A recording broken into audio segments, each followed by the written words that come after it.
Teman baku daya semua yang RIS, selamat datang dan selamat malam. Terima kasih sudah bergabung di webinar baku daya yang ke-9. Bahagia sekali malam ini saya, Reni, dan tim baku daya hadir kembali di webinar bulan September, Wellbeing at Work, A Path to Peace and Productivity. Nah, sebelum kita mulai, saya sampaikan 3 hal mengenai pelaksanaan webinar ya. Yang pertama, format webinar malam ini yaitu talk show, diikuti dengan tanya jawab. Selama sesi webinar, fitur chat, berbicara, dan video peserta tidak aktif. Kedua, pertanyaan dari teman baku daya terkait topik akan dibacakan di sesi tanya jawab. Jadi silahkan ajukan pertanyaan terkait topik malam ini, well-being, melalui Q&A form yang disediakan di chat. Lalu, jika ada teman baku daya yang hadir malam ini menghendaki sertifikat kehadiran, informasi detail akan dibagikan di akhir sesi. Baik, teman baku daya, apakah teman baku daya tahu bahwa sejak tahun 1981, seluruh dunia memperingati The International Day of Peace atau World Peace Day setiap September. Awalnya dilakukan setiap Selasa, minggu ketiga di September, namun sejak tahun 2001 ditetapkan setiap tanggal 21 September. Nah, tema peringatan di tahun 2024 ini adalah Cultivating a Culture of Peace. Kami di Baku Daya percaya bahwa culture of peace dimulai dari diri sendiri, kemudian lingkungan terdekat tentunya. Bagaimana mencapai diri yang peace? Self-care sangat penting dong ya. Menjaga diri untuk selalu well atau menjaga well-being. Lalu kaitannya dengan organisasi gimana? Ada banyak studi terkait ini, salah satunya penelitian berjudul Impact of Employee Wellbeing on Organizational Performance in Workplace yang diterbitkan oleh International Journal of Management and Human Science di tahun 2023. Hasilnya menunjukkan adanya hubungan kausal antara kebahagiaan pekerja dengan produktivitas dan sikap mereka terhadap lingkungan kerja. Ditambah lagi dengan landscape global saat ini, kemajuan teknologi yang pesat, ketidakpastian ekonomi, dan dinamika tempat kerja yang terus bergerak cepat bisa berdampak pada meningkatnya stres dan burnout, pasar kerja yang semakin kompetitif, juga fenomena quiet quitting. Maka employee well-being dan employee engagement menjadi lebih penting lagi. Nah, dengan latar belakang ini, Baku Daya menyajikan well-being dalam tema webinar bulan ini, khususnya dalam setting tempat kerja. Well-being at work, a path to peace and productivity. Untuk mengeksplorasi hubungan antara well-being dan employee engagement, serta bagaimana organisasi dapat menciptakan tempat kerja yang lebih harmonis, damai, akan dikupas secara detail dalam sesi talkshow setelah ini. Sebagai informasi, webinar ini diprakarsai secara pro bono oleh Baku Daya, berkolaborasi dengan narasumber yang inspiratif, sebagai salah satu bentuk bakti Baku Daya untuk berkontribusi dalam mengembangkan sumber daya manusia Indonesia. Baku Daya dengan tagline Elevating Human Potential, Transforming Organization adalah HR consulting yang beraspirasi sebagai partner terpercaya dalam mentransformasi organisasi melalui individu di dalamnya. Sesi talkshow webinar yang akan segera dimulai ini dipandu oleh founder sekaligus CEO Baku Daya, Ibu Maria Samperuru atau Ibu Pempi Samperuru, atau kalau saya biasa merefer dengan panggilan Mbak Pepi. Mbak Pepi sendiri sudah lebih dari 23 tahun berkecimpung di dunia human resource management. Pengalaman Mbak Pepi dalam HR management sangat bervariasi dari perusahaan multinasional, perusahaan swasta lokal, dan badan usaha milik negara dalam berbagai industri, di antaranya retail, logistik, dan manufaktur. Langsung aja yuk kita hadirkan Mbak Pepi.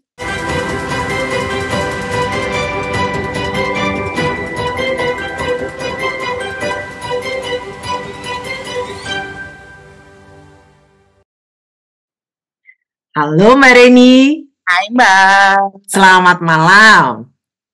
Terima kasih banyak sudah diperkenalkan dan terima kasih juga nih Mbak Reni sudah membuka webinar kita ini dengan semangat yang luar biasa. Terima kasih ya.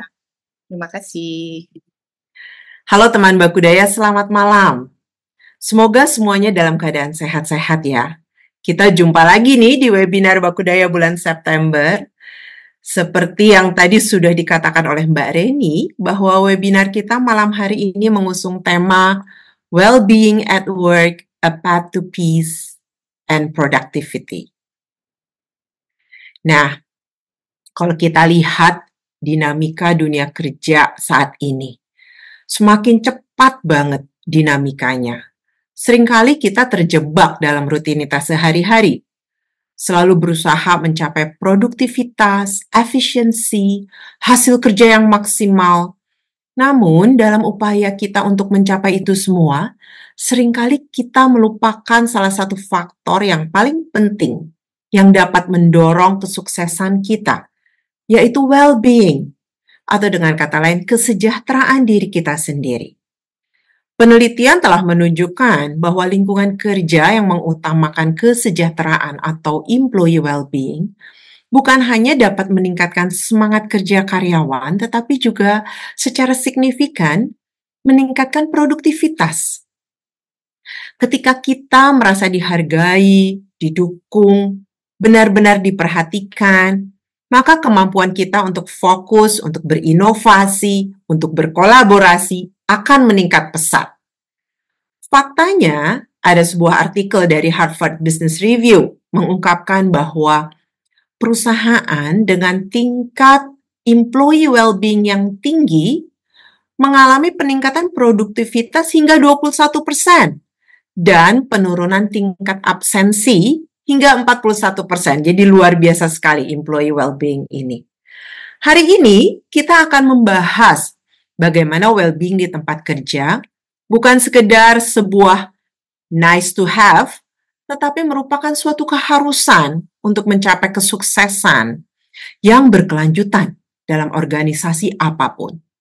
Kita akan mengeksplorasi lebih jauh tentang hal ini, bagaimana prakteknya, strateginya, pola pikir yang dapat menciptakan lingkungan di mana well-being, peace, dan produktivitas dapat berjalan beriringan.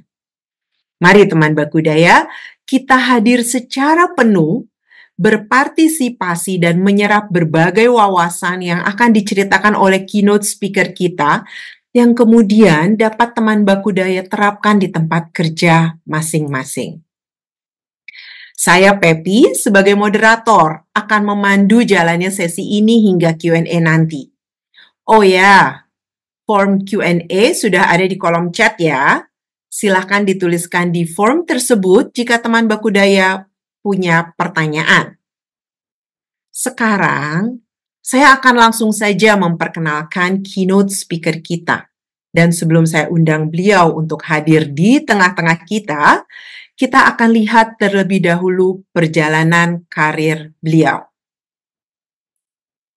Ya, Ibu Rizky Amelia Espesi, Empesite, ECC. Biasa dipanggil dengan sebutan Ibu Kiki atau Mbak Kiki. Mbak Kiki memiliki pengalaman profesional lebih dari 24 tahun pada berbagai jenis industri dan berkecimpung di area human resources. Mbak Kiki tampil sebagai sosok yang sangat fokus pada apa yang dikerjakannya, memberikan dedikasi penuh, dan disertai dengan keinginan untuk terus belajar. Membawanya hingga ke puncak karir. Posisi beliau saat ini adalah sebagai HR Director dari Tripatra. Buat saya, Mbak Kiki adalah sosok yang inspiratif dan visioner. Beliau tahu apa yang beliau mau dan apa yang harus dilakukan saat ini untuk mempersiapkan masa yang akan datang. Dan sebagai seorang learner yang tidak pernah berhenti belajar, saat ini Mbak Kiki memegang sertifikasi sebagai guru yoga. Selain itu, Mbak Kiki juga memegang sertifikasi coaching dari International Coaching Federation sebagai Associate Certified Coach. Beliau pun saat ini sedang dalam program doktoratnya. Memang luar biasa semangat belajar Mbak Kiki ini ya teman Bakudaya. Dan sebagai seorang people leader, Mbak Kiki memberikan perhatian secara khusus pada sumber daya manusia dan tentunya kesejahteraan well-being mereka. Hari ini Mbak Kiki akan membagikan pandangannya, pengalamannya dalam mengelola employee well-being yang tentunya akan menciptakan kedamaian dan meningkatkan produktivitas.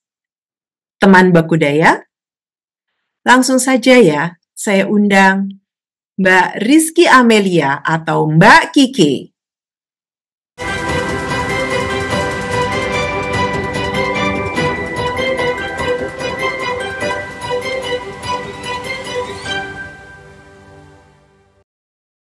Oke, selamat malam Mbak Kiki. Ya, Thank you, sehat. Thank you banget sudah bergabung malam hari ini. Gimana tadi perjalanan dari kantor untuk Luar sampai ke biasa. rumah? Luar biasa. Karena tadi sempat hujan gede gitu Iya, ya, jadi iya. sempat harap-harap cemas juga karena jalanan tiba-tiba padat Iya. di situasi yang biasanya gitu. Tapi I'm okay, sudah Oke. peace nih duduk di rumah. Thank you banget, bener-bener thank you banget udah bisa hadir malam hari ini. Kita akan langsung aja deh. Aku nggak akan buang waktu Mbak Kiki lebih lama. Tema yang kita usung malam ini kan well-being at work, a path to peace and productivity. Nah, langsung aja aku serahkan stage-nya ke Mbak Kiki supaya lebih banyak lagi yang bisa Mbak Kiki share buat kita. Silakan Mbak. Oke, terima kasih Mbak Pepi dan teman-teman Bakudaya. Terima kasih juga untuk semua partisipan yang sudah hadir di sini. Pasti tadi juga berjibaku dengan kemacetan kalau yang kebetulan WFO hari ini gitu ya. Saya sangat hargai waktu dan energinya untuk kita bersama-sama belajar gitu ya tentang ini judulnya tadi well-being gitu ya, a path to peace and productivity gitu. Di sini saya berharap yang bicara nanti bukan cuma saya ya Mbak Pepi ya, jadi nanti kita bisa gitu ya, berbagi. Kemudian juga saya expect pertanyaan juga dari teman-teman, just in case ada burning questions yang ingin disampaikan gitu ya, atau kita bahas bersama. Saya barusan share slide saya, apakah sudah terlihat? Sudah jelas terlihat Mbak. Oke. Thank you. Sip. Oke, ini waktu Bakudaya menyampaikan ke saya keinginannya untuk membahas mengenai well-being at work ini merupakan satu topik yang very close to my heart gitu ya, karena peran saya saat ini memang sebagai Human Capital and Transformation Director di sebuah perusahaan engineering dan project management gitu ya, fokusnya yang usianya sudah tidak muda lagi gitu ya. Kalau sekarang happening startup, kalau kita happily senang menyebut bahwa kita sudah masuk ke Lolita ya, lolos 50 tahun gitu ya sebagai perusahaan. Jadi nanti akan saya ceritakan lebih lanjut bagaimana perjalanan kami di Tripatra khususnya gitu ya untuk memanage employee well-being ini. Tapi sebelumnya saya pengen self check in dulu nih gitu. Ini penting ya karena kan satu kita ketemunya di layar aja gitu ya, di layar laptop ini. Penting untuk kita saling berkenalan. Mungkin kalau teman-teman bisa chat di sini gitu ya. Who am I di sini yang silakan untuk diketik adalah nama, dan mungkin kita pengennya dikenalnya sebagai apa sih gitu ya. Kalau saya misalnya ditanya nama saya Kiki gitu ya, I'm a learner gitu. Nah teman-teman silakan tulis gitu ya di kolom chat, mungkin karena saya agak jadi operator nih sekalian, mungkin boleh dibacakan juga Mbak Pepi teman-teman yang ngerespon ya Mbak Pepi. Baik, teman-teman di bagian Q&A ya, teman-teman silahkan mengisi di kolom Q&A atas pertanyaan Who am I. Silakan. Oke, sip. Sambil jalan ya, nanti kalau udah pada ngetik, mungkin bisa lanjut lagi menjawab pertanyaan berikutnya. How am I feeling at this moment gitu ya? Kalau saya tadi Mbak Pepi sempat sharing, sempat kena macet ya saya ya. How am I feeling? Terus terang sedikit exhausted gitu ya, tapi at the same time juga excited gitu. Karena ini momen kita bisa sharing di sini, ngobrol sama Mbak Pepi dan juga teman-teman Bakudaya plus teman-teman lain yang ada di Zoom hari ini gitu ya. So how do you feel gitu ya? Mungkin bisa sharing di sini. Terus kemudian what's in your mind right now? Ini juga penting. Ngerasanya apa sih? Mungkin apa yang ada di pikiran saat ini? Oh, kalau saya ada sih sempat kepikiran kayaknya lapar nih gitu ya kan. Tapi laparnya saya ketutup nih kebetulan dengan excitement-nya saya tadi gitu ya, karena mau ngobrol-ngobrol dengan teman-teman terkait dengan topik hari ini. Kemudian kalau tadi ya feelings-nya udah teraddress, kemudian pikirannya juga sudah teraddress gitu ya. Terus gimana caranya kita mau maintain our focus, atau kalau misalnya fokusnya belum ada, how do you want to invite your focus gitu ya dalam hal ini. Sorry, hilang, maaf. Sampai di sini tadi. Oke. Terus kemudian ada yang udah jawab belum ya? Udah. Oke, aku bacakan ya. Boleh. Who am I? Ada seorang wanita karir. Oke. Ada yang a warm and lovable person. Nice. Kemudian saya Jessica. I am a lifetime learner. Oke. Sama, tos Kemudian terus ada Fasil, relief, excitement as well as tranquility. Oke. Ada saya merasa excited untuk lebih tahu tentang well-being. Feel senang, antusias. Oh, menarik ya, Mbak Kiki. Jawabannya. Jawabannya keren nih. Feelingsnya udah ada yang sharing nggak Mbak Pepi? Terus apa yang ada dalam pikiran teman-teman? Feelingsnya senang, antusias, excited. Itu dulu, ya. Excitement, excited, yes. Relief, yes. Kayaknya masih akan ada tambahan-tambahan lagi ya. Nah, yang paling penting di sini ya apa yang akan kita lakukan untuk invite our focus. Kalau tadi saya habis kena macet gitu ya, kemudian belum sempat makan juga gitu ya. Jadi I want to invite my focus adalah tadi take a deep breath gitu ya. Inhale dan kemudian exhale lebih panjang gitu ya, supaya saya bisa kompos lagi gitu ya untuk melanjutkan sesi ini gitu. Teman-teman mungkin punya strategi lain untuk inviting your focus, please do so. Kemudian what do I want to have from attending this session? Mungkin sambil fire chat aja, silakan kalau yang pengen sharing apa sih yang ingin didapatkan dari sesi hari ini gitu ya. Silakan ditulis, dan harapannya setelah ikut sesi ini feelings apa yang ingin dirasakan gitu. Mungkin itu yang teman-teman kalau bisa supaya kita nggak ngantuk ya, supaya interaksinya kan mau nggak mau hanya bisa lewat chat nih ya gitu ya. Kan teman-teman cukup antusias untuk berpartisipasi juga gitu ya dalam chatnya gitu. Oke. Gimana Mbak Pepi? Mau atau kita coba aku lihat dulu.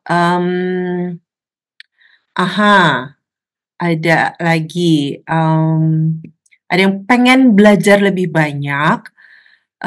Who am I? Life learner, relief, excitement, as well as tranquility. On my mind, need to learn Indonesian language. Oh, okay. Oh, memang ada yang ini ya, ada yang bukan orang Indonesia. Iya. Bahasa Indonesia. Okay, but my slides is actually in English, so if you can Yeah. follow, if you have questions in English, nanti I'll answer. Okay. Okay. Terus ada lagi ini mungkin menjawab tadi ya dalam satu jawaban, tapi mungkin menjawab beberapa pertanyaannya Mbak Kiki. Tarik napas, tenang-tenang, mau menambah ilmu lebih banyak, feeling-nya ingin dicapai, wah belum selesai, udah keburu ke enter kayaknya, belum Oke. keisi. Terus ada lagi, ingin lebih teryakinkan bahwa memang kesejahteraan karyawan perlu, bukan sekedar menghamburkan uang perusahaan. Menarik nih. That's nice. Ya. Jurli ya itu ya. Ya, it's Oke. interesting. Oke. Itu semua sudah Mbak Kiki. Oke, Thank sip. you. Kalau gitu kita move on ya.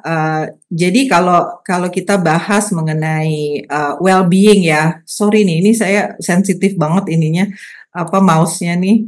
Oke. Kalau kita dengar kata-kata well-being gitu ya, itu kalau saya pribadi selalu teringatnya adalah saat liburan. Karena saat liburan itu, apalagi kalau liburannya di alam terbuka gitu ya, seneng rasanya melihat langit gitu ya, seperti foto yang saya pilih di sini gitu ya. Kemudian juga melihat sekitar, dan bukan cuma mata yang dimanjakan. Kalau saya ngerasa lagi liburan itu adalah termasuk telinga pendengaran gitu ya, bunyi di sekitar kita, suara-suara di sekitar kita. Kemudian juga mungkin rasanya, apalagi kalau misalnya di tepi pantai itu kan anginnya kencang gitu ya, sepoi-sepoi gitu, jarang-jarang gitu ya. Biasanya kita berhadapan dengan angin AC ya, yang kadang-kadang bikin masuk angin gitu kan. Nah ini benar-benar semua sensasi yang kita rasakan itu rasanya membuat kita merasa senang, feeling good gitu. Jadi well-being is actually a starting point gitu ya, untuk kita merasa nyaman berada dalam tubuh kita sendiri dan berada dalam lingkungan sekitar kita. So in short, sebetulnya apa yang disebut sebagai well-being itu adalah our current state of happiness and satisfaction gitu. Nah, mungkin ada yang bertanya nggak ya di sini? Terus kalau ada well-being, ada bad being juga dong gitu ya. Mbak Pepi, boleh ya kita ngobrol di sini ya gitu ya. Jarang-jarang kita dengar istilah bad being ya Mbak ya. Benar. Oke. Nah, padahal mungkin yang hari-hari kita lalui itu bukan istilahnya tidak 100% kita merasa at our good feelings gitu ya. Sometimes malah mungkin most of the time kita merasa bahwa sebetulnya saya tidak pengen ada di sini gitu ya, di kantor atau misalnya di lingkungan tempat saya berada sekarang, tapi saya pengennya berada di somewhere else gitu, di tempat di mana saya merasa nyaman gitu ya. Nah, itu sebetulnya adalah awal muasal kita merusak gitu ya, merusak suasana hati kita sendiri pada saat itu. Nah, memang sulit untuk kita bisa enjoying our present moment. Nah, kuncinya well-being ini adalah be at our present moment gitu loh. Bagaimana kita bisa feel good di situasi apapun yang kita hadapi gitu ya. Nah, supaya nggak berubah jadi bad being itu tadi gitu ya. Nah, mungkin sekilas saya sharing dulu tentang pengertian well-being dulu buat supaya teman-teman agree. Istilahnya memahami kita satu platform dulu. Tapi kalau misalnya Mbak Pepi, menurut Mbak Pepi sendiri gimana kalau misalnya terkait dengan well-being ini? Atau teman-teman ada yang mau sharing di chat, boleh. Nah, ini menarik nih, kalau silakan loh teman Bakudaya, kalau mau share dituliskan di kolom Q&A ya, menurut teman-teman well-being itu seperti apa ya. Oke, kalau menurut aku sangat setuju sekali dengan apa yang Mbak Kiki katakan nih, bahwa be at our present moment gitu. Jadi ya gimana kita bisa tetap happy pada saat kondisi sekarang, atau be mindful juga dengan semua yang terjadi pada saat ini gitu. Itu akan rasanya lebih bisa mencapai situasi si well-being ini. Ya, nah kalau kita bicara tentang well-being, Mbak Pepi, itu biasanya memang relate sekali dengan kondisi fisik kita, kondisi emosional kita, kondisi mental kita gitu ya. Kalau badan lagi nggak enak ya kita bisa bilang juga bahwa I'm not in the well condition gitu ya, my well-being is not at the optimum levels gitu ya kan. Begitu pula kalau misalnya emosional. Jadi it's actually the mixture of physical and also mental gitu ya terkait dengan well-being ini. Nah, terus kaitannya dengan peace apa gitu. Nah, di sini mungkin teman-teman lihat di sini ada gambar kepala, ada gambar hati, ada gambar tangan gitu ya. Nah, mungkin sering banyak juga yang mendengar bahwa peace of mind gitu ya. Pernah dengar ya teman-teman ya peace of mind itu seperti apa. Kemudian juga mungkin ada juga yang sempat dengar istilah peace at heart gitu ya. Jadi ada berapa macam peace sih sebenarnya gitu ya. Mungkin kita wondering gitu ya apa sebetulnya yang dibilang peace itu apa. Apakah peace itu selalu relate dengan kondisi damai, sejahtera, dalam state yang meditatif gitu ya. Kebanyakan kan istilah peace itu dipakainya pada momen-momen yang meditatif gitu ya, lagi duduk tenang, nggak ada gangguan gitu ya kan. Terus bisa nggak kita misalnya melakukan sesuatu dalam kondisi yang istilahnya peacefulness-nya kita terganggu gitu ya. Nah itu merupakan satu hal yang tidak mudah untuk kita capai ya dalam kehidupan sehari-hari, benar nggak kan? Kalau syaratnya at peace itu adalah harus tenang dulu gitu, harus nggak ada suara, harus sepi gitu ya. Kayaknya apalagi kalau hidup di Jakarta, I think it's almost impossible gitu ya.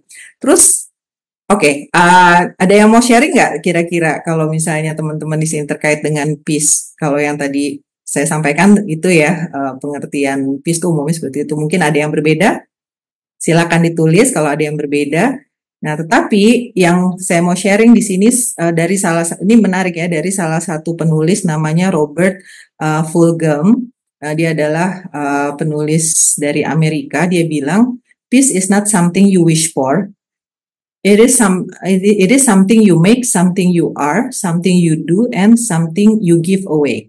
Jadi dalam kenyataannya sebetulnya yang termasuk peace itu bukan berarti syaratnya adalah kita memiliki semua yang kita inginkan. Ya tadi misalnya saya baru ngerasa peace kalau semua sudah tenang. Jadi ada syaratnya gitu. Kalau saya sudah dapat segala hal yang saya inginkan, saya ada di suasana yang atau di lingkungan yang saya inginkan gitu. Sebetulnya tidak selalu begitu. Sebetulnya peace itu adalah termasuk juga kita bisa let go apa yang kita mungkin tidak bisa miliki saat itu. Ya, banyak sekali contoh di mana justru kita merasa at peace itu setelah kita melepaskan hal-hal yang tidak relate atau tidak relevan lagi dengan kehidupan kita sekarang. Mungkin kalau teman-teman di sini pernah dulu sempat populer banget ya Mary Kondo ya gitu kan, yang pernah dengar nggak Mbak Pepi yang pernah. Dia tuh ahli dalam merapihkan gitu ya, arrange everything gitu ya. Salah satu yang dia pelajaran yang saya dapatkan dari buku dan juga Netflix-nya dia juga ada ya waktu itu. Itu saya lihat adalah sebetulnya kita merasa tenang dan damai itu pada saat ya sudah kita say farewell to things gitu ya yang doesn't serve us anymore gitu. Supaya apa tadi? Supaya kita punya space lebih untuk menginvite new energy gitu ya dalam pikiran kita, dalam perasaan kita, dan kita memungkinkan juga untuk melakukan hal-hal yang mungkin sebelumnya kita tidak sanggup lakukan karena saking terlalu banyaknya yang kita yang kita maintain tapi sebetulnya atau kita simpan tapi sebetulnya it doesn't serve us anymore gitu ya. Oke. Mbak Kiki ada yang memberikan jawaban nih. Oh, sure, silahkan. Peace itu tidak harus selalu bahagia atau happy. Yes, Terus satu lagi, peace itu ketenangan dalam segala situasi. Asik. Oke. sometimes it's easier said than done ya sebetulnya. Gitu. Oke, kalau aku bisa sharing sedikit ya, Mbak Pepi ya. Sometimes dalam situasi, misalnya nih, kalau di konteks dunia kerja gitu ya, pada saat dalam satu meeting di mana semua orang kayaknya pengen berargumentasi gitu ya, semua orang pengen ngomong, semua orang pengen merasa pengen di acknowledge pendapatnya, kemudian pengen diakui bahwa dia yang paling benar dan lain sebagainya gitu ya. Sementara kita di situ mungkin pada reaksi awalnya adalah, nih kok chaotic banget sih gitu ya. Chaotic itu kan sesuatu yang kesannya tuh tidak peaceful gitu ya kan. Tetapi the way we want to feel and to react itu adalah tergantung dari diri kita sendiri gitu kan sebetulnya. How do you want to interpret that kind of situation gitu. Jadi kemampuan kita menciptakan peacefulness buat diri kita sendiri itu harus dilatih terus gitu. Yang paling kuncinya adalah ingat bahwa tubuh ini dan nafas ini adalah milik kita, dan kita yang akan menentukan bagaimana kita mau bereaksi gitu ya kan. Rest assure bahwa ya semua orang tuh punya punya situasinya masing-masing gitu ya, punya missionnya masing-masing, dan kita hargai itu gitu ya. Yang paling penting adalah apa yang saat ini our present moment itu tadi ya gitu ya. Ingat ya bahwa well-being itu kaitannya sama peace itu adalah we are talking about now gitu ya. Nah, bagaimana itu kita bisa mengontrol itu sendiri gitu ya, supaya kita tidak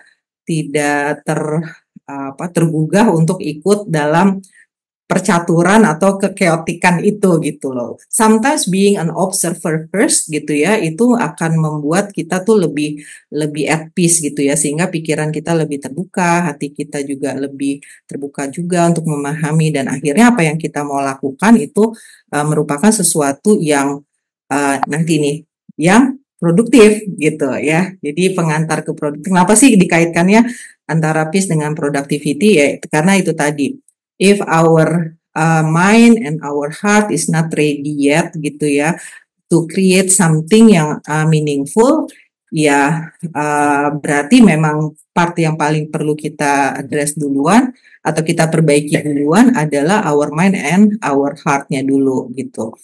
Nah, kalau misalnya teman-teman mungkin udah sering dengar ya tentang the golden circle dari Simon Sinek gitu ya. Nah, sebenarnya ini sangat terkait ya, bahwa sense of purpose itu adalah sangat penting gitu ya, ketika kita mau melakukan sesuatu.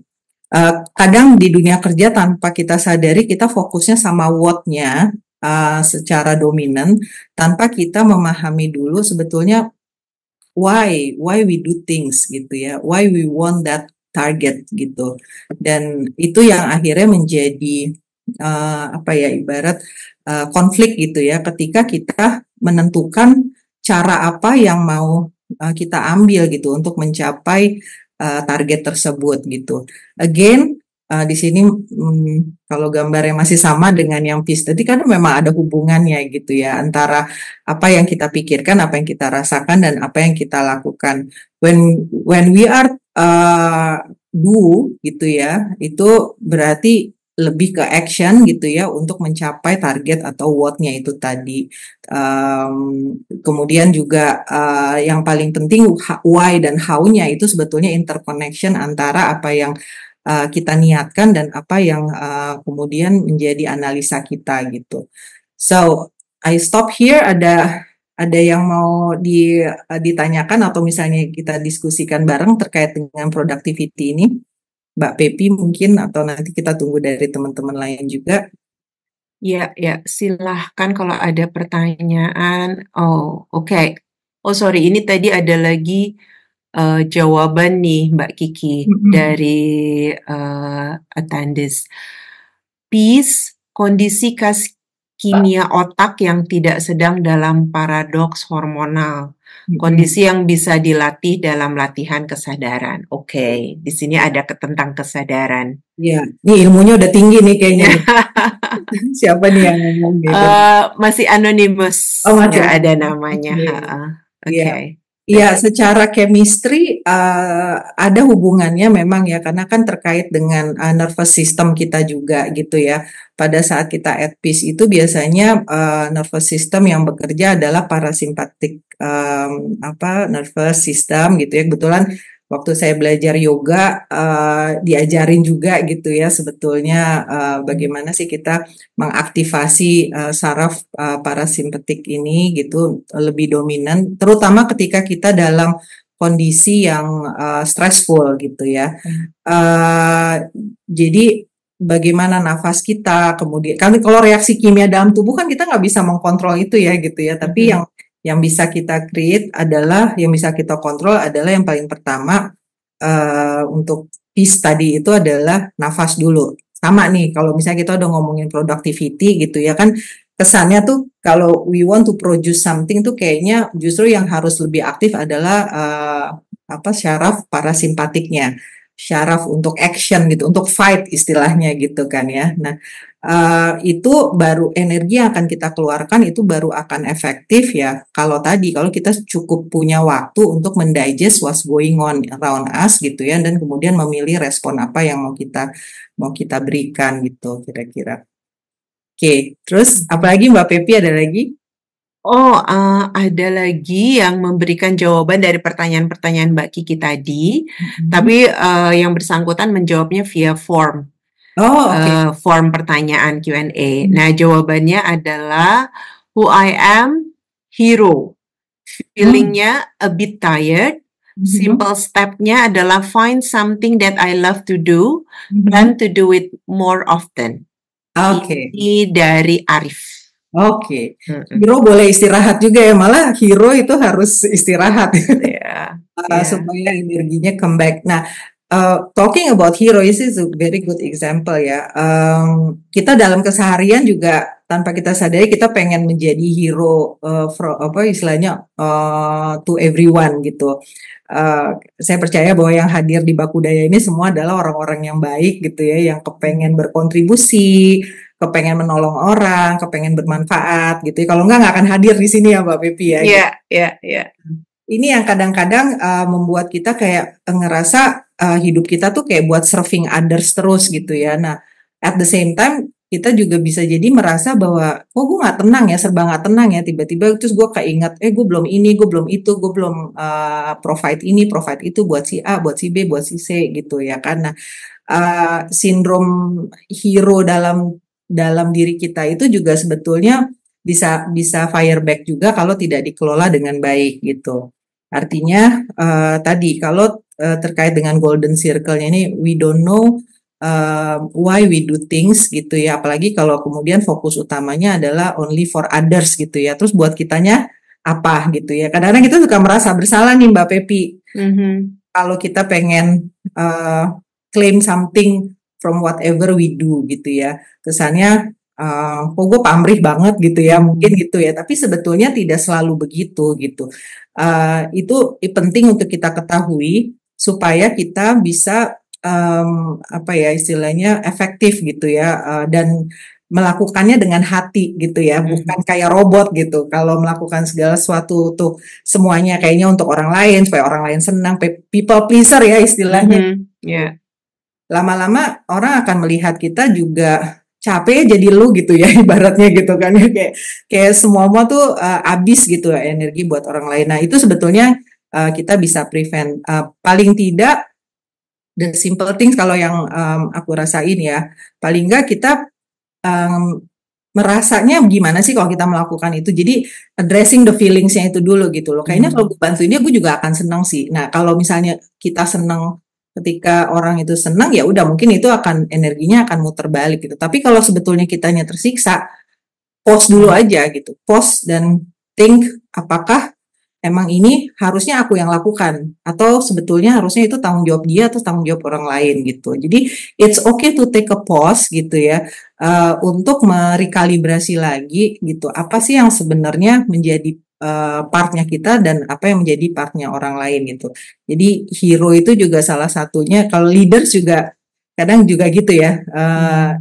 Sometimes we think that we need to be excel in everything karena semua orang dia merasa semua orang tuh tergantung sama dia gitu. Kalau nggak ada dia kayaknya dunia ini runtuh gitu. Padahal nggak juga gitu kan ya. Jadi how you want to empower others gitu ini juga penting ya dalam keseharian kita dalam menciptakan peacefulness kita sendiri. At the same time juga being productive gitu. So we don't need to choose apakah gue mau produktif, apakah gue mau at peace nih, karena sebetulnya dua-duanya bisa selama memang kita sadar dengan apa yang kita lakukan, mengapa kita lakukan, dan cara-cara yang kita pilih untuk deliver tuh apa. Saya kira gitu terkait dengan ini, productivity. Ada lagi, Mbak Pepi, atau kita move on? Kita lanjut aja, belum ada lagi yang lain. Tip, kita lanjutkan. Nah, kalau tadi ya di awal saya sempat bilang kalau ada well-being, ada bad being nggak gitu ya, terutama at work nih, karena kebetulan pesenannya Mbak Kiki tolong fokusinnya nanti lebih ke ini ya di pekerjaan gitu ya.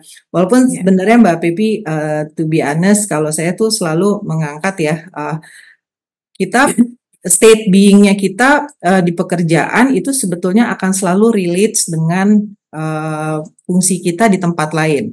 Apakah itu di rumah, apakah itu di sosial gitu kan ya. Jadi memang mana yang mempengaruhi mana itu kayak chicken and egg juga gitu ya. Kalau misalnya di rumah aku merasa well-beingku terjaga, di kantor kayaknya gue bakalan lebih produktif deh, atau gue juga bisa well-being. Atau kadang-kadang orang justru sebaliknya, peace of mind-nya itu didapatkan kalau kerjaan kantor semua udah beres gitu ya, terus bos senang, kliennya senang gitu ya kan. Nah terus good feelings-nya itu dibawa ke rumah gitu. Jadi sebetulnya mana berimpact kemana itu sebetulnya kayak chicken and egg, gak usah dianalisa terlalu jauh gitu ya, karena saling terkait. Nah yang kalau misalnya kita sampaikan beyond well-being at work itu sebetulnya sangat bisa kita peroleh walaupun kita dalam kondisi lagi nggak baik-baik saja sih ya.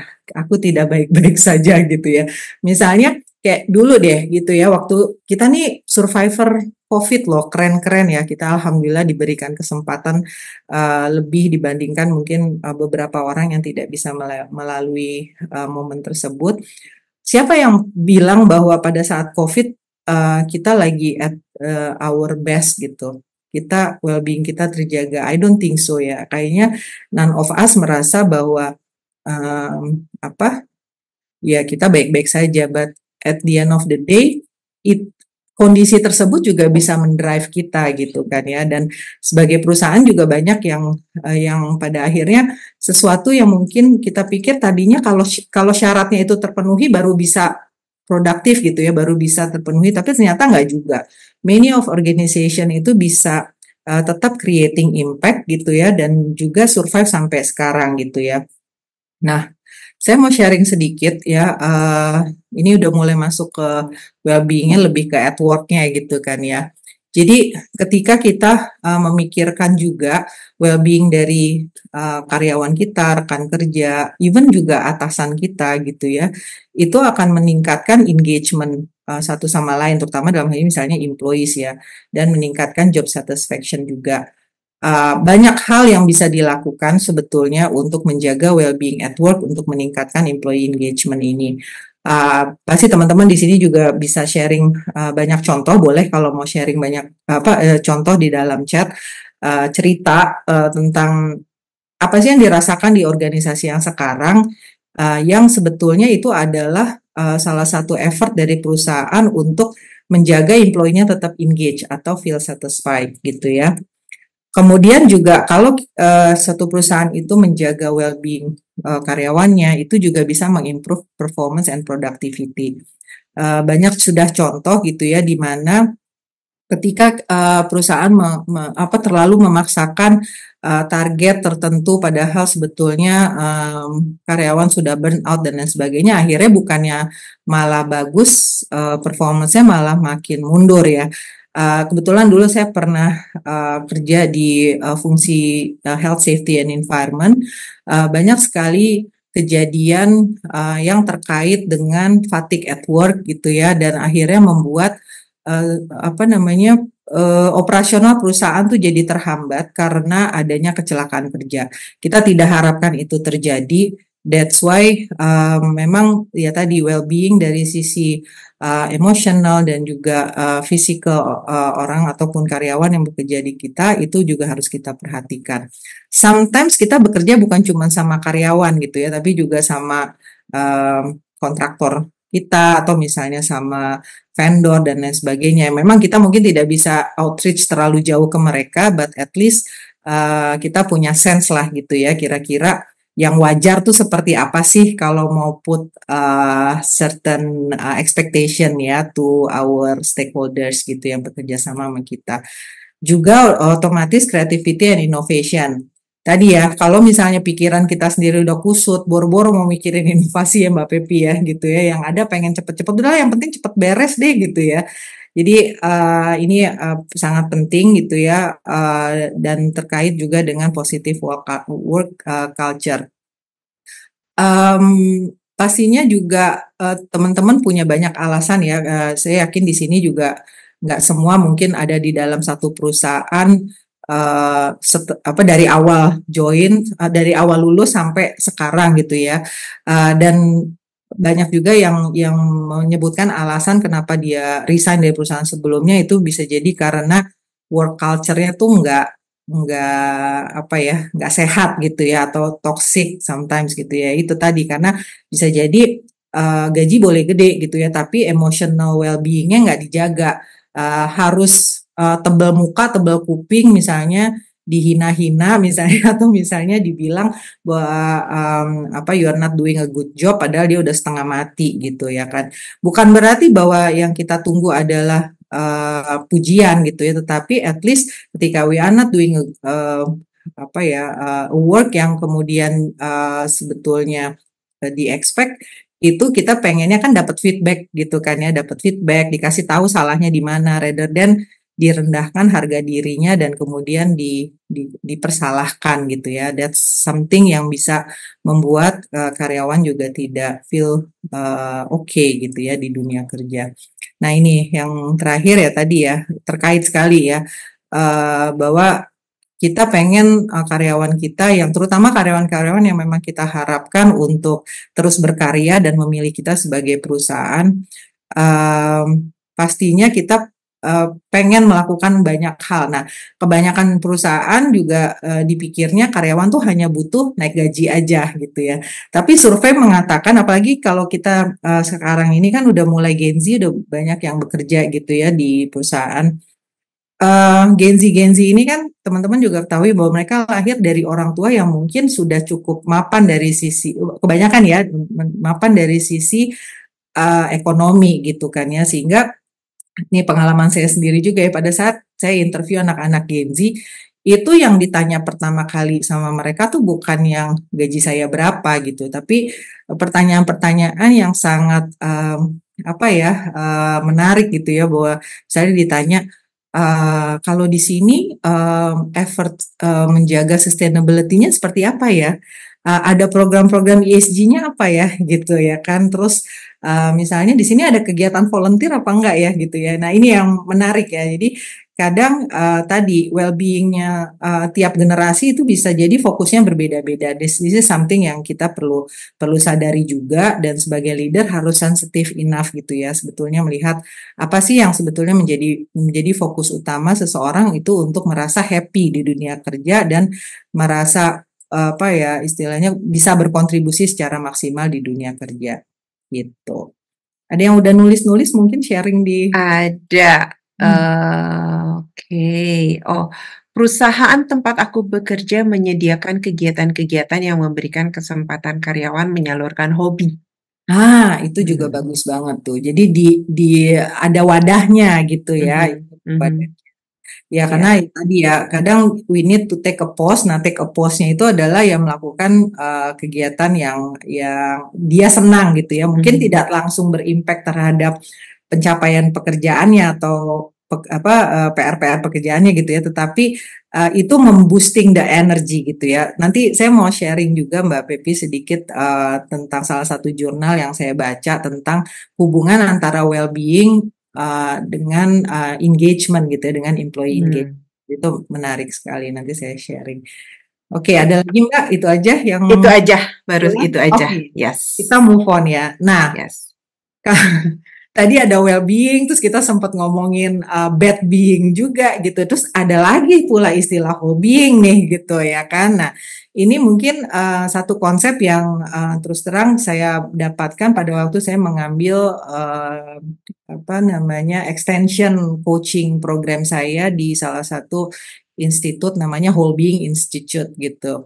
Nah, dia sharing tentang interconnection antara spiritual, physical, intellectual, relational, and emotional. Lebih banyak lagi ya. Tadi kalau well-being tuh fokusnya adalah lebih banyak ke emotional, apa istilahnya physical gitu ya. Nah kalau whole-being itu lebih luas lagi gitu. Di sini bisa teman-teman baca bahwa keterkaitan antara spiritual di mana kita bisa ya lebih ke arah spiritual, tidak selalu agama ya, tapi lebih ke perasaan bersyukur, perasaan melakukan sesuatu yang tidak hanya untuk di dunia tapi juga untuk kehidupan after dan lain sebagainya gitu ya. Itu kita punya gitu loh effort untuk meningkatkan aspek atau elemen spiritual ini. Physical otomatis gitu ya, makanya ini merupakan salah satu foundation. Bukan berarti juga bahwa kalau kita punya keterbatasan fisik, kemudian kita tidak bisa mencapai wellness ataupun whole-being tadi, karena well-being ya, tadi well-being bukan wellness. Nah, wellness-nya mungkin berkurang, tapi apakah dia merasa well sebagai being, itu bisa jadi iya gitu. Kita banyak melihat contoh bahwa beberapa tokoh terkenal punya keterbatasan secara fisik ya, tapi kita sangat bisa melihat betapa bahagia hidupnya dia gitu. At least dia bisa berbagi ke orang lain tentang apapun yang dia rasakan, yang dia alami dari keterbatasan fisiknya itu gitu. Jadi memang bukan berarti ya bahwa kalau wellness-nya kita tidak sama dengan orang lain, itu berarti kita tidak bisa mencapai well-being gitu ya. Nah kemudian intelektual juga sama. People yang atau orang yang selalu merasa bahwa kayaknya selalu ada sesuatu hal yang baru yang bisa dipelajari, kemudian yang bisa dialami gitu ya, atau dilatih gitu ya, itu biasanya lebih punya self satisfaction gitu ya, karena dia being open gitu terhadap new knowledge ataupun new experience gitu. Relational juga otomatis nggak mungkin ada beberapa orang yang gue kayaknya, apalagi itu ya, suka banyak tuh saya lihat di IG, makin berusia kita akan melimit jumlah teman kita, benar ya Mbak Pepi? Banyak yang udah merasanya begitu ya gitu. Tapi sebetulnya yang dimaksudkan adalah how we maintain a meaningful relation gitu. Bukan berarti jumlah banyakan teman gitu ya, tetapi bagaimana dari orang yang ada di sekitar kita itu kita bisa nurturing, di sini dibilangnya nurturing a constructive relationship with self and others. Karena bukan berarti kalau misalnya banyak itu berarti kita lebih bahagia ya, kadang-kadang malah jadi terbebani juga bisa gitu. Dan yang tidak kalah penting adalah faktor emosional atau psychological well-being kita. Nah, ini adalah another level yang lebih tinggi dari sekedar well-being gitu ya. Nanti kalau misalnya teman-teman mau baca lebih detail, ada saya masukin di sini linknya untuk terkait tentang whole-being ini, atau nanti Mbak Kudaya mau sharing lagi tentang whole-being mungkin dengan pembicara lain, atau nanti kapan-kapan saya ngomong lagi juga bisa gitu. Tapi intinya adalah kita sebagai manusia secara konsep whole-being itu bisa merasa menjadi manusia yang utuh itu kalau kita bisa berada dalam state spiritual, physical, intellectual, relational, emotional yang cukup sehat menurut kita paling tidak gitu ya kan, dan hasilnya juga bisa dirasakan oleh orang lain. Oke, mungkin saya batasin itu dulu karena mudah-mudahan nanti banyak pertanyaan juga buat supaya diskusi. Nah, mungkin tadi kalau di awal self check-in, nah ini adalah self check up yang boleh ditulis di sini, atau ini adalah something yang teman-teman bisa bawa atau bisa bikin jurnal sebelum tidur hari ini gitu ya. Kalau setelah tadi menyimak terkait dengan konsep well-being, kemudian bagaimana well-being itu bisa membantu peacefulness-nya kita, kemudian juga productivity kita gitu ya, atau mungkin ada yang merasa kayaknya aku udah cukup merasa whole-being deh, karena dari apa yang tadi dijelasin sepertinya sudah cukup bagi rata gitu ya, effortnya tuh dibagi rata untuk menjaga spiritualnya, learningnya atau intelektualnya, sampai dengan mentalnya juga tadi ya, yang spire itu tadi. So boleh ditulis where am I now, apakah you are still in the well-being rasanya, atau misalnya bad being, terus pengen kemana, kalau lagi ngerasanya masih belum, pengen kemana, pengen ada di stage yang mana gitu ya maksudnya. Terus apa yang mau dilakukan mulai besok, kadang-kadang kita tuh nggak perlu punya syarat banyak ya untuk bisa moving forward ke state of being yang kita inginkan.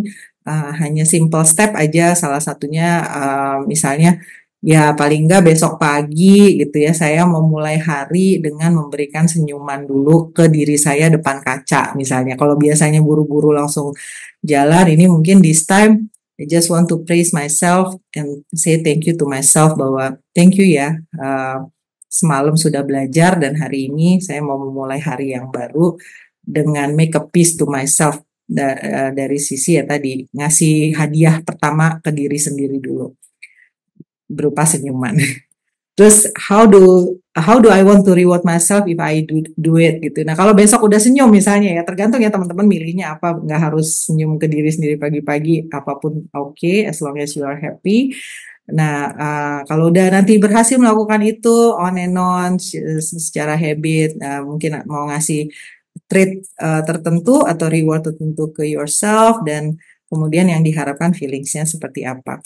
Karena konsep coaching ini sebenarnya saya munculin juga di sini, Mbak Pepi juga coach ya, jadi it's very important to check up ourselves gitu ya, become coach to ourselves gitu ya, dengan mungkin kalau kita lagi dalam kondisi nggak at peace atau ngerasanya memang nggak terlalu oke gitu ya, so this kind of questions yang mungkin teman-teman bisa tanya ke diri sendiri juga. Oke, nah terakhir, what kind of help do I need and from whom gitu ya. Jadi pengen dibantu sama siapa untuk mencapai itu semua, karena bisa jadi nih teman-teman punya harapan untuk bisa mencapai ke state tersebut itu effortnya mungkin cukup banyak gitu ya. Nah, can you do it by yourself atau you need others? Nah, mencari bantuan itu juga merupakan skill ya gitu teman-teman, dan merupakan satu langkah juga untuk kita being good and feeling good gitu ya. Jadi don't worry, find someone that you trust to help you gitu, to make yourself to be a better being gitu. Oke, itu dulu aja dari saya, singkat padat. Wow. Ini malu saya nggak mau terlalu berat-berat juga. Silakan kalau ada pertanyaan teman-teman. Oke. Sebelum masuk ke pertanyaan, ini tadi ada jawaban. Oke, ada 2. Dari satu tadi kayaknya menjawab slides-nya Mbak Kiki. Jadi terinspirasi katanya, terus tapi ini pointers, jadi mungkin jawabannya juga nggak tahu menjawab yang mana, tapi yang tertulisnya adalah ini. Terinspirasi, kemudian ingin melakukan hal-hal yang memberikan saya happy, terus tersenyum, akan memberikan suasana hati yang senang, dan rewardnya puk-puk diri sendiri. Puk-puk diri sendiri. Good job. Oke, good job. Oke, yang berikutnya dari Mbak Tina Mulia. Where now, memahami lebih dalam tentang well-being. Where to be, keep in mind to put myself first. Terus simple step-nya bernapas dengan disadari dan disyukuri. Reward-nya self-care, salon, pijat. Kemudian feeling after-nya grateful. Oh, cakep sekali. Oke. Wow. Ini Nah, baru ini loh attendance-nya baru mendengarkannya belum seharian bersama Mbak Kiki. Udah bisa dapat insight yang segitu dalam. Iya, ya bisa jadi teman-teman sebelum ikut sesi ini juga udah tahu ya sebenarnya gitu kan ya. Hanya kita mungkin ya tadi ya, makanya saya bilang I'm not the expert here gitu ya. Kita saling belajar aja dan sometimes from questions itu kita jadi bisa apa namanya dapat lebih banyak gitu ya. Mungkin thank you ya yang udah sharing insights-nya dan feelings-nya gitu. Sama-sama Mbak Kiki. Mbak Kiki kan tadi udah menjelaskan komprehensif banget ya dan banyak hal gitu. Nah, boleh nggak di-share di Tripatra sendiri seperti apa implementasinya? Oke. Tentang well-being ini. Tentang well-being ya. Jadi kami itu sebentar ya, saya punya slide nggak sebentar. Oke, boleh saya share sebentar satu ya biar teman-teman punya ini. Yes. Oke, apa sudah terlihat? Aha, sudah. Oke, jadi kalau kami di Tripatra, sorry, ya. Jadi sebenarnya mungkin hampir banyak juga ya perusahaan yang sudah fokus ke employee value proposition namanya, artinya apa sih yang biasanya dicari oleh karyawan gitu ya ketika join satu perusahaan. Pasti semuanya kepengen dilihat sebagai great company. Nah, buat kami great company itu adalah kalau kita punya values atau nilai-nilai yang bertujuan. Jadi bukan sekedar nyari untung aja supaya perusahaan kita selalu dapat revenue sekian juta dolar gitu ya misalnya, tapi juga ada nilai-nilai tertentu yang ingin kita bawa, kemudian juga environment, kita fokus ke situ juga bagaimana menciptakan safe and collaborative environment, diversity, equity, and inclusion juga gitu ya, karena justru nah diversity di sini juga gender udah pasti kita sebagai perusahaan di bidang engineering itu kebanyakan kan cowok gitu ya, tapi alhamdulillah sekarang proporsi perempuan di Tripatra udah semakin meningkat menjadi salah satu target kita juga soalnya. Dan juga women's in leadership juga. Nah, tapi menurut saya diversity di sini juga termasuk diversity dari sisi komposisi demografinya gitu ya. Berapa banyak yang millennials, berapa banyak yang masuk usia Gen Z, dan juga ada beberapa yang masih di Gen X atau even older than that gitu ya. How we actually make the most of that kind of diversity, that's also very important. Personal and professional growth, yes, it's not only about training gitu ya, karena training biasanya di kelas itu hanya mungkin diingat pelajarannya 3 hari gitu ya, tapi kemudian lupa gitu ya kalau tidak diimplementasikan. So the personal growth itu yang kita pentingkan juga adalah on the job learning-nya dan juga coaching and mentoring misalnya dari sisi social learning-nya gitu ya. Nah, last but not least yang biasanya selalu dinantikan oleh karyawan itu adalah apresiasi dan rekognisi gitu ya. Tapi sekarang banyak sekali ya tadi ya yang kita coba tonjolkan dalam apresiasi dan rekognisi ini tidak selalu fokusnya ke monetary saja, tapi juga yang non monetary, karena justru biasanya orang tuh mau resign itu kalau udah ngerasa bahwa nggak ada apresiasi yang day to day sifatnya gitu ya, yang intangible-nya yang nggak terasa. Nah, kemudian baru dia tuh mulai kerasa kayaknya gue pergi aja deh gitu ya kan. Nah, ketika mau pergi baru deh pengen ditawar dengan segala kenaikan ini dan itu, ya sayangnya takutnya udah terlambat ya kalau sampai di titik itu gitu. Jadi ini adalah value proposition yang kita punya. Nah, secara enablers-nya gitu ya, yang kita coba lakukan ya tadi ya, penjelasan dari yang tadi adalah ini beberapa aja gitu ya yang terkait dengan development yang kita lakukan apa saja. Kemudian dari sisi reward and recognition, dari sisi health juga. Nah, sini juga kita tahun ini kita akan memperkenalkan satu employee assistance program gitu ya, di mana kalau misalnya ada isu yang terkait dengan perlu bantuan psikolog gitu ya, kita akan provide gitu ya. Ya terutama untuk hal-hal yang bisa mengganggu productivity juga gitu ya. ESG ini anak-anak zaman sekarang ini pasti something yang mereka tunggu dan biasanya mereka tanyakan gitu ya. Alhamdulillah kita udah punya roadmap-nya dan so far cukup baik achievement-nya. Flexibility ya, beberapa mungkin kantor-kantor udah banyak yang full WFO gitu ya, tapi di Tripatra kita masih mempertahankan hybrid working walaupun tidak ke semua posisi gitu ya. Ada beberapa posisi yang sayangnya tidak bisa hybrid, tapi pada umumnya masih bisa hybrid working. Flexi benefit ini juga sama, kita bisa memberikan certain amount of fun gitu ya untuk teman-teman belajar atau pengen olahraga yang kita tidak siapkan gitu ya. Karena sebetulnya ada juga jenis-jenis olahraga yang memang sudah di support di Tripatra, dan berbagai komunikasi ini yang tidak kalah penting. Kadang-kadang teman-teman tuh merasa disengage karena susah banget misalnya mau ketemu sama BOD-nya, mau ngobrol sama leaders-nya, mau ngobrol satu sama lain dengan orang project, orang kantor dan lain sebagainya. Jadi ini juga satu hal yang penting, tidak komunikasinya bukan cuma pada saat ada masalah aja, walaupun kita punya mekanisme grievance handling juga gitu ya, tetapi in overall justru kita nggak nunggu sampai orang tuh punya punya grievance baru kemudian kita bicara gitu ya.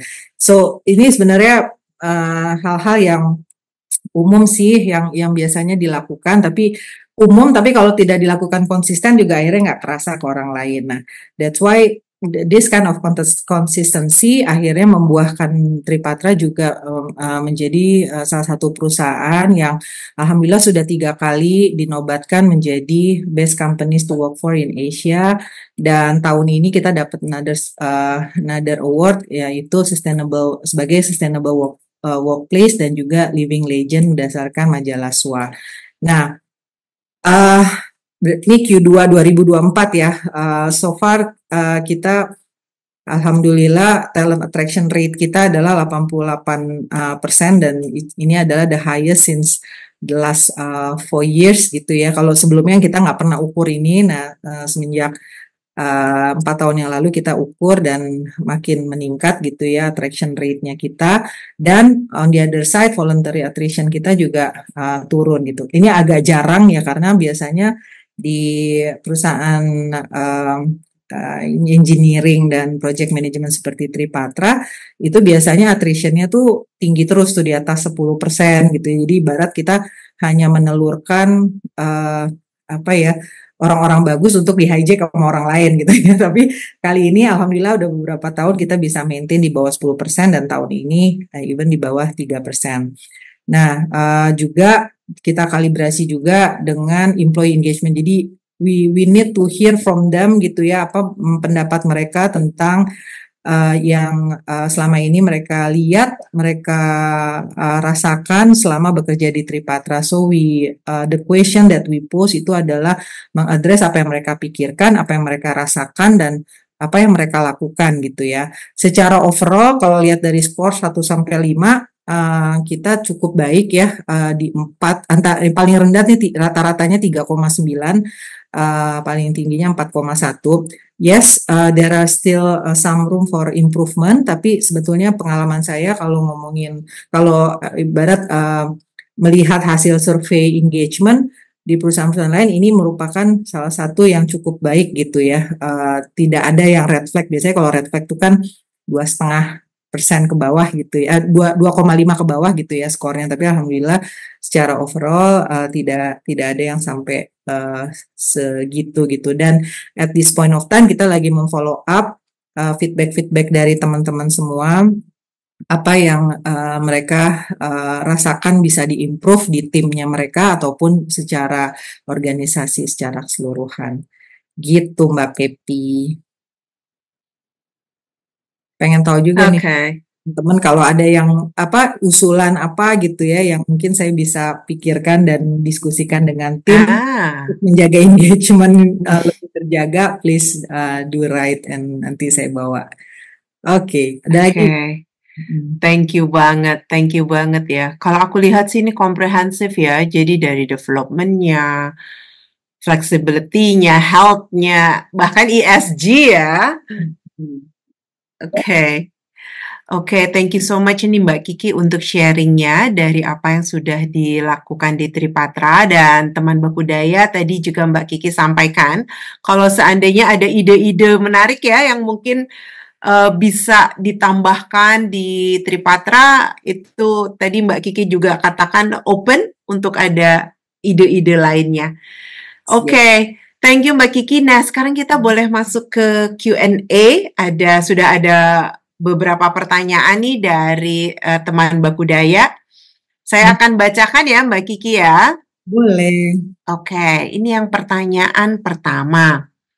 Bagaimana Bu Kiki melihat work-life balance employee kaitannya dengan remote work atau hybrid? Anonim, nggak ada namanya. Oke, silahkan Mbak Kiki. Oke, kalau menurut saya hybrid working itu memang membutuhkan maturity dari kedua belah pihak ya, dari pihak leadersnya maupun juga dari karyawannya. Kalau kita mau membuat itu berdampak terhadap productivity gitu ya, artinya flexibility itu bukan berarti ibarat hanya tempat kerjanya yang fleksibel gitu ya, tetapi juga bagaimana flexibility itu sebetulnya bisa membuat pikiran kita lebih terbuka, kemudian kita juga lebih jernih dalam berpikir dan akhirnya bisa membuahkan inovasi gitu ya. Terus terang, walaupun Tripatra melakukan kebijakan atau memberikan fasilitas berupa hybrid working ke karyawan kami, tapi kami pun juga melihat atau mendengar masukan mereka juga, karena tidak semua ternyata teman-teman itu senang bekerjanya dari rumah gitu. Mereka justru lebih senang kerjanya di kantor karena ngerasa bahwa ada yang senasib sepenanggungan di sekitarnya gitu. Terus kayaknya energinya tuh lebih dapet kalau misalnya bisa langsung diskusi sama temennya gitu ya. Jadi kalau memang mereka punya perasaan begitu ya mereka memilih untuk full WFO juga kita perkenankan gitu. Nah, on the other hand, kadang-kadang juga ada situasi tertentu yang unfortunate gitu ya, yang tadi ya lagi nggak well-being di rumah gitu ya, kan mungkin lagi ada situasi tertentu dan dia merasa bahwa saya pengen tetap kerja, tapi saat ini lagi nggak bisa ke kantor terus-terusan, apalagi kalau rumahnya jauh gitu ya kan. Nah, akhirnya dengan blessing atau dengan approval dari atasannya, kita berikan waktu untuk yang bersangkutan bekerja selama seminggu penuh itu, misalnya nggak ke kantor sama sekali gitu ya misalnya. Yang penting sebetulnya komunikasinya sih. Karena itu sebetulnya kembali lagi ya, itu merupakan fasilitas yang diberikan supaya membantu productivity kita sebagai pekerja itu meningkat dan well-being kita juga terjaga. Tapi kalau ternyata hasilnya kontraproduktif ya jangan dipaksain. Itu aja sih. Oke, thank you. Jadi pertanyaan tadi tentang hybrid, remote work atau hybrid ini, jadi memang perlu maturity, perlu komunikasi yang kuat gitu ya, dan open mind ya tentang kondisi ini. Oke, thank you banget Mbak Kiki. Ada lagi pertanyaan berikutnya, ini aku bacakan. Pertanyaan kedua dari Mbak Maya. Penasaran dengan jurnal yang tadi disebutkan Mbak Kiki? Boleh di-sharekan? Tadi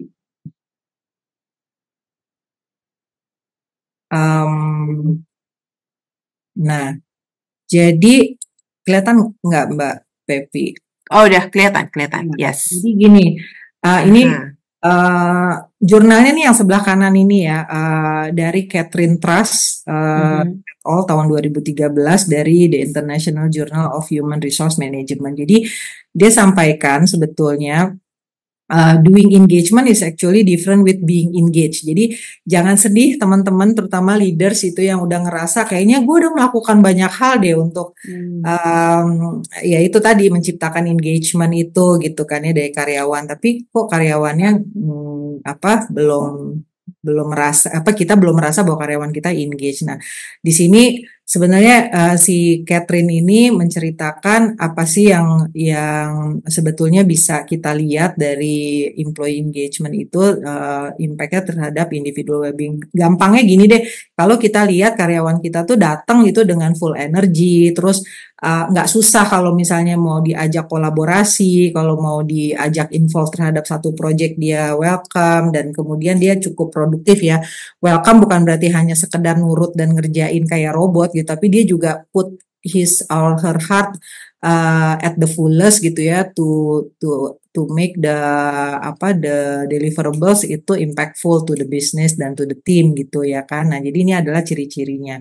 Dan juga indikator employee yang engage itu seperti apa sih? Nah, itu biasanya tadi ya, dia tuh express their true feelings gitu ya, dan behaviorsnya tuh kelihatan gitu ya, bahwa dia pengen info secara fisikal juga, kognitifnya, emotionalnya connected gitu ya, nggak ibarat tuh kalau senyum tuh kelihatan gitu, senyumnya kelihatan dari emang dari hatinya gitu ya, bukan senyum karir ya katanya istilahnya.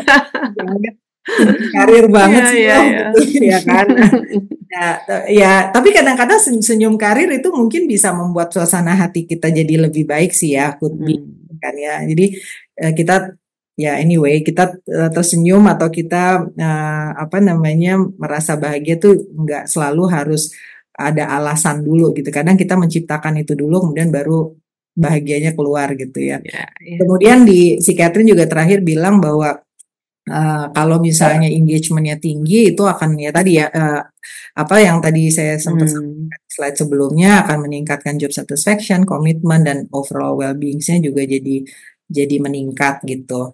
Jadi nanti dicari aja siapa yang nanya, Mbak Tina ya yang nanya Mbak Mayang. Oh, Mbak Maya, sorry Mbak Maya, nanti dicari aja di Google Scholar, ini open source, jadi bisa dibaca.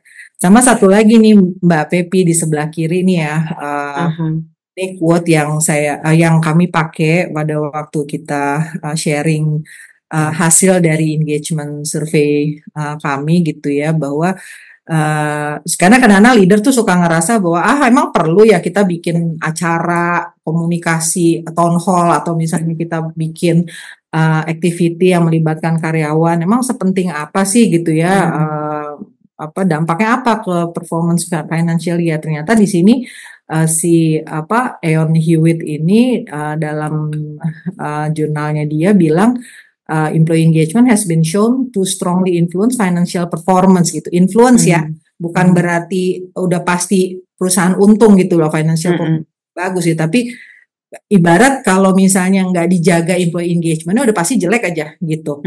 Kalau misalnya dijaga ya masih chance-nya untuk baik dan kemudian bisa menghadapi berbagai turbulence dari sisi finansial itu juga meningkat gitu ya. Salah satu pengalaman yang bisa saya share yang terkait dengan quote-nya si Eon Hewitt ini adalah ya tadi waktu pada saat COVID ya. Berat memang buat perusahaan untuk survive, terutama pada saat project-project kita banyak yang suspend pada waktu COVID kemarin gitu ya. Tapi one of our commitment itu adalah tidak melay-off karyawan kita secara besar-besaran, atau even kita nggak ada program layoff itu. Kalaupun memang ada PHK itu memang karena ada certain reason, bukan karena layoff kondisi finansial kita lagi nggak oke. Tetapi yang kita lakukan justru kita gimana caranya budget yang kita punya beberapa itu kita alihkan untuk meningkatkan well-being-nya teman-teman gitu kan ya, dan sampai keluarganya kita juga coba reach out ke situ, dan itu impact-nya luar biasa karena mereka juga kayak merasa bahwa wah gue aja udah diperhatiin ya sama perusahaan gitu kan ya, dengan segala keterbatasan yang kita punya lah gitu ya kan.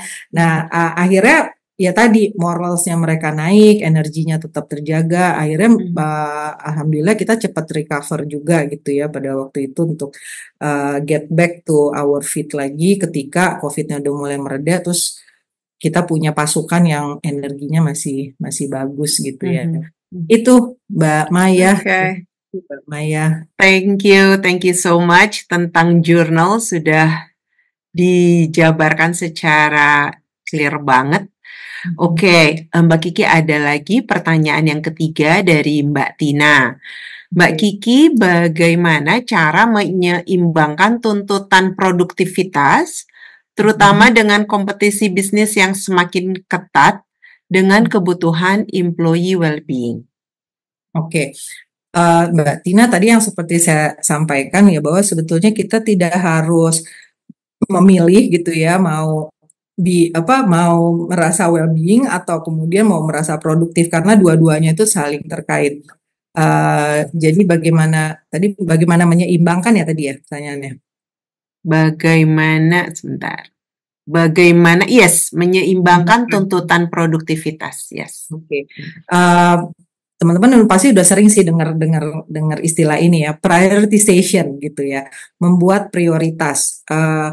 Yes, bahwa sepertinya semua pekerjaan itu pengennya adanya di top priority gitu ya, tapi kembali kita harus tadi menjaga komunikasi dengan atasan, terutama stakeholder kita lah gitu ya, mana yang kira-kira harus kita dahulukan, dan using our own judgment juga gitu ya, mana yang sebetulnya mesti kita deliver lebih cepat, lebih dulu, dan lebih akurat misalnya. Nah, at the same time kita juga mesti ngukur kemampuan gitu. Nah, tadi itu the power of asking help gitu ya, itu juga kayaknya perlu dilatih tuh.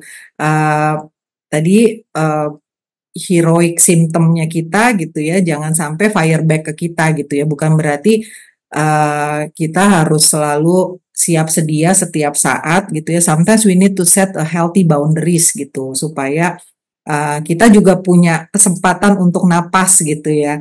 Nah, kadang juga perlu mindful juga, apakah memang secara waktu kita dimungkinkan untuk melakukan apa ya istilahnya a pause gitu ya, yang cukup lama. Kalau enggak, sebetulnya kita bisa nyuri dalam tanda kutip ya, nyuri yang positif, nyuri waktu kok untuk kemudian kita reconnect to ourselves gitu ya. Sharing aja, saya sendiri sebetulnya kadang dalam sehari itu punya meeting yang maraton, kayak nggak berhenti gitu ya, terus ngerasanya nih gimana ya mau dijedain tapi kok sih ya semuanya penting gitu ya misalnya. Nah di situ biasanya saya lihat apakah meeting-meeting ini semuanya harus saya lakukan atau masih bisa saya delegate gitu, itu satu.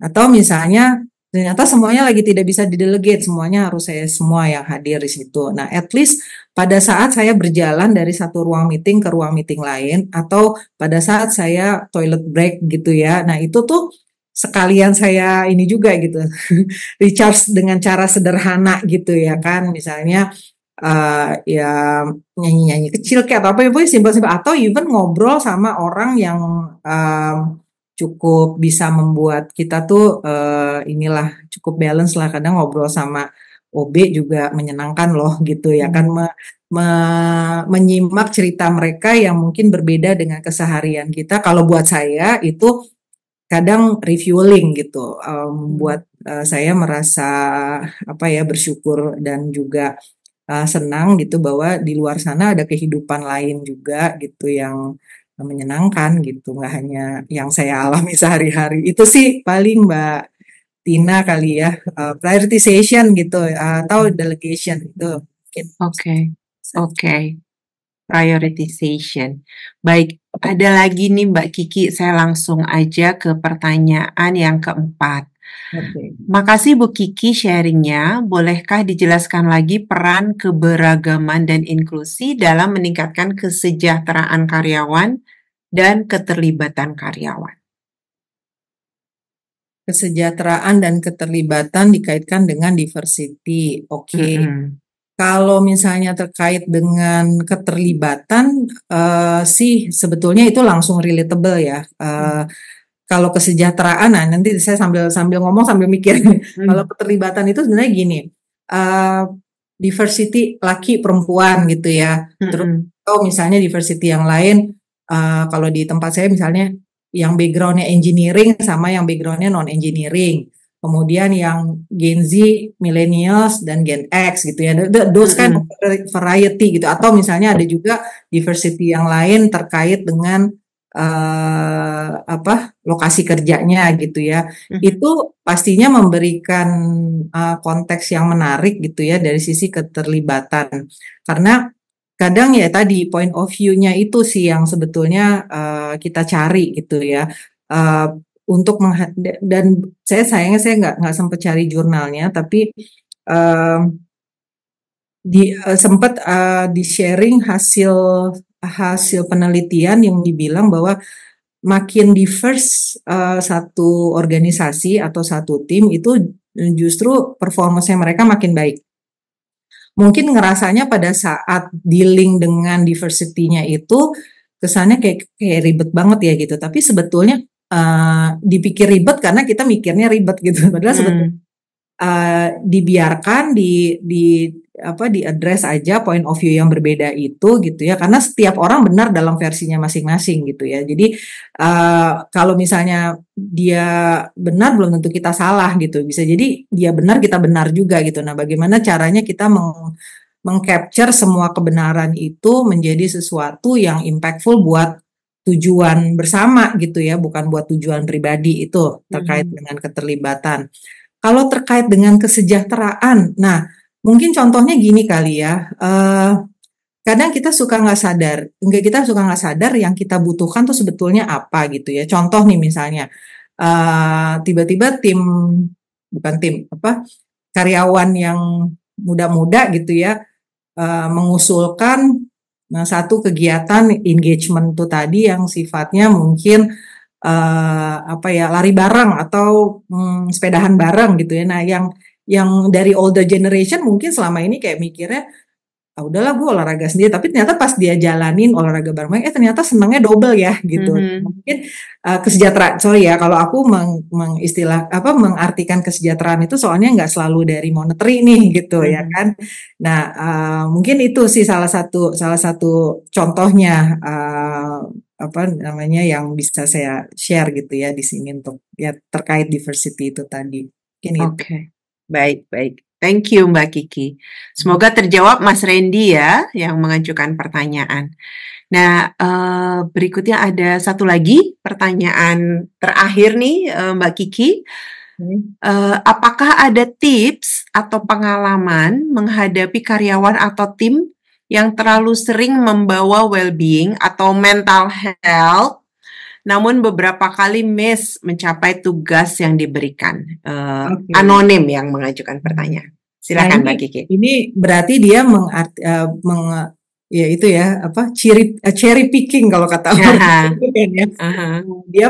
Dia ambil yang enak aja buat dianya gitu kan ya. Padahal kalau keterusan ngambil yang enaknya, lama-lama kita nggak bisa ngebedain lagi yang enak dan nggak enak seperti apa gitu ya. Nah, tadi itu mungkin tips dari saya adalah sebaiknya kita ingatkan saja bahwa yang terkait dengan well-being sama being produktif gitu ya, itu sesuatu yang akan saling terkait satu sama lain. Artinya gini, emangnya dia bisa mencapai well-being gitu ya, ibarat kalau ibarat tuh dia tidak menyelesaikan pekerjaannya gitu. Karena kita sebagai leader, tugas dan tanggung jawab kita yang dijaga well-beingnya nggak cuma satu orang gitu kan ya, tapi juga kita jagain well-beingnya tim yang lain gitu kan ya, termasuk well-being kita sendiri juga gitu ya, itu yang jangan lupa. Jadi ajak atau misalnya invite dia untuk merenung bersama, berefleksi bersama gitu ya, bahwa kalau istilahnya yang dikejar adalah personal well-being dia seorang, sementara dia tidak bertanggung jawab terhadap apa yang harusnya jadi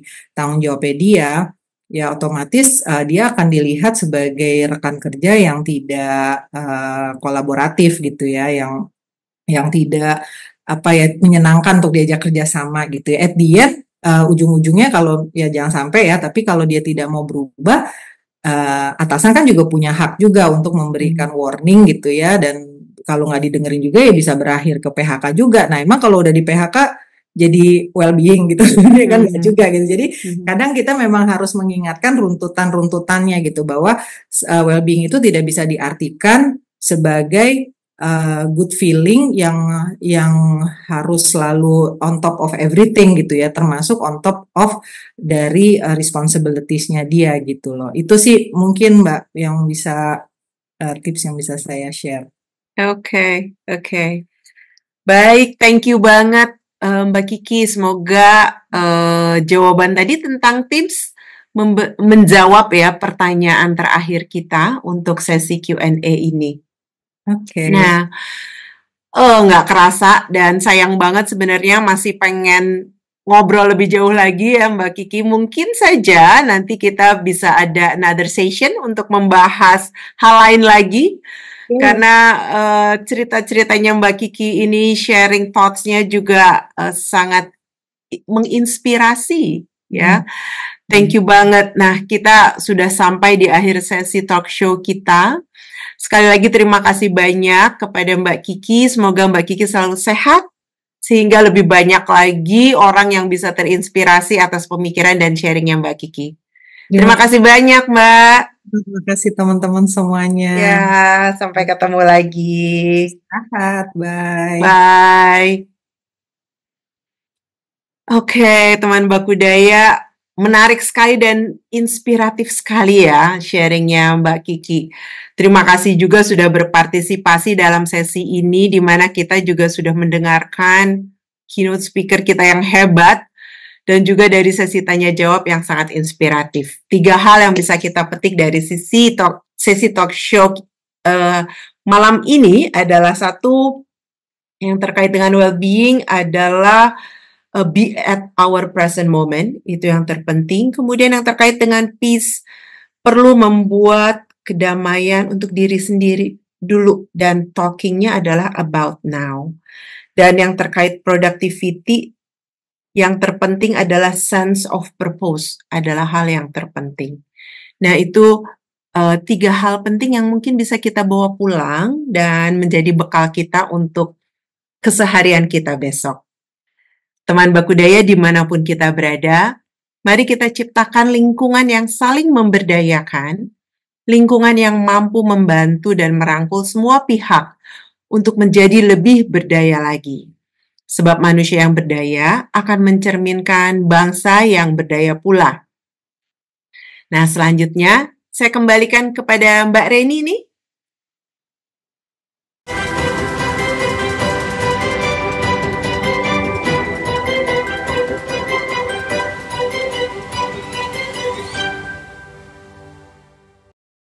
Aha, Mbak Reni, jumpa lagi. Mbak Pati. Iya, aku kembalikan sesi berikutnya ke Mbak Reni ya, dan aku mohon pamit. Thank you. Rahat. Baik, teman Bakudaya, terima kasih sudah bersama-sama sampai di segmen akhir live webinar Well-Being at Work, A Path to Peace and Productivity malam ini. Sebelum webinar berakhir, saya sampaikan lagi 3 hal. Pertama, mengenai sertifikat. Jika ada yang menginginkan sertifikat kehadiran webinar, silakan konfirmasikan penulisan nama melalui link yang tersedia di kolom chat. Kedua, webinar malam ini, teman Bakudaya dapat saksikan rekamannya di kanal YouTube Bakudaya. Jadi silakan buka YouTube Bakudaya, klik subscribe untuk bisa nanti juga mendengarkan recording dari webinar malam ini. Ketiga, informasi mengenai webinar berikutnya, pantengin terus sosial media Bakudaya, baik melalui Instagram, LinkedIn, atau Facebook. Tambahan informasi, Bakudaya juga mengadakan live Instagram. Jadi pantengin terus informasinya untuk tidak ketinggalan live Instagram berikutnya. Nah, teman Bakudaya, kita sudah berada di penghujung webinar malam ini yang dipersembahkan oleh Bakudaya tentunya. Saya Reni dan tim Bakudaya yang bertugas malam ini mengucapkan terima kasih yang sebesar-besarnya kepada Mbak Kiki sebagai keynote speaker yang sudah membawa aura peace malam ini, Mbak Pepi yang memoderasi talk show dengan sangat ciamik. Terima kasih sekali atas inspirasi dan energi yang dibagikan oleh mbak-mbak sekalian.